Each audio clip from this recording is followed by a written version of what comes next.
And also for the grandchildren here. My name is Solomon Nkugwa, and I am privileged to be a son-in-law in this amazing family. And this is my wife, Eve Nkugwa, and I got Abigail, my firstborn, and Israel. We call him the Tiger of Washington, D.C. Yeah, he's going to do amazing things. But why? It's the very reason why we're here today.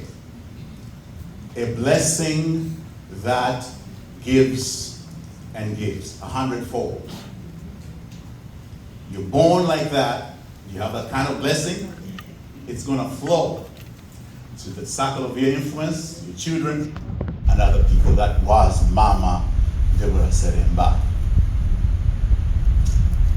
Before we go on, I would like to thank you on behalf of the family for coming to join us here, for all your moral, spiritual, and physical, and financial support. We thank you so much. Thank you for your presence. Today, we've come here to celebrate our remarkable life. This is a woman of God, a daughter of an evangelist, a wife of a reverend, a mother of so many beautiful children, a community member, participating member, a global citizen, and a servant of God. Amen? Amen. And there's going to be so many other speeches, and we spent some time through a certain, you will see it, my wife here, and we did something that will tell the details of our mama, and please be around. So because of the time that we have here, I'll just go into why did Mama Seremba live an amazing life, the impact of her life today. I'd like to remember Mama Seremba as a woman who has lived the 7 pillars of life. Do not go Google those anywhere. Those are my own impression about what Mama Seremba was.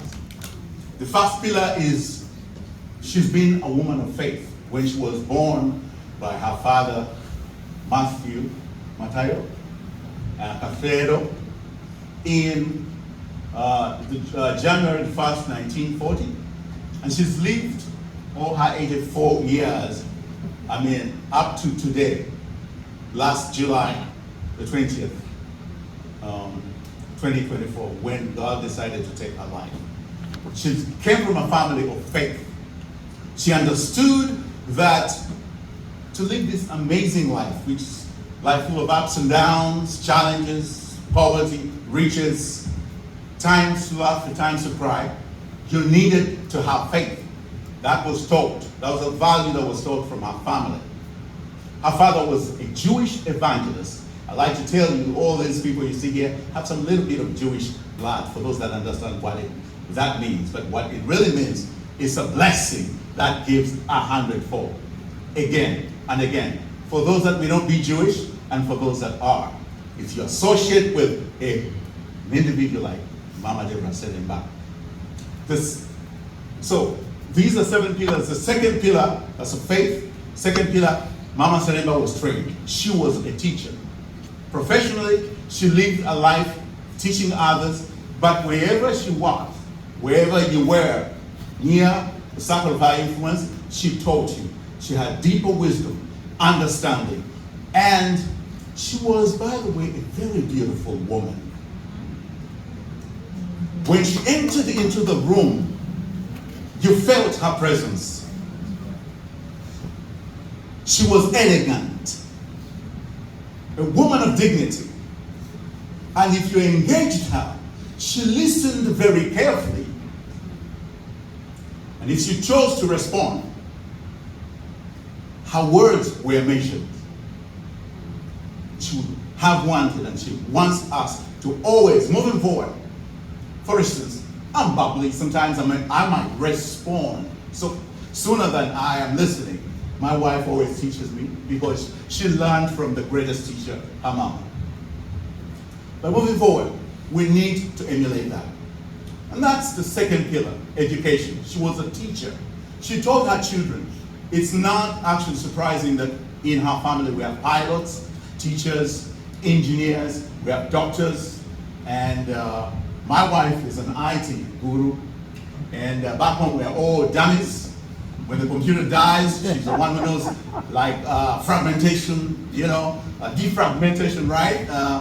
Software use, update, things like that. And so, she was always a teacher. And today, the teacher is telling us that she has experienced the third pillar of life, which is love. A story is being told of a young, flamboyant boy. He walks and he meets two beautiful girls. One is a black beauty, the other one is a light-skinned beauty. Observant as we all know he was, he looked at these two beautiful girls and he said, he decided he was going to talk to the light-skinned beauty.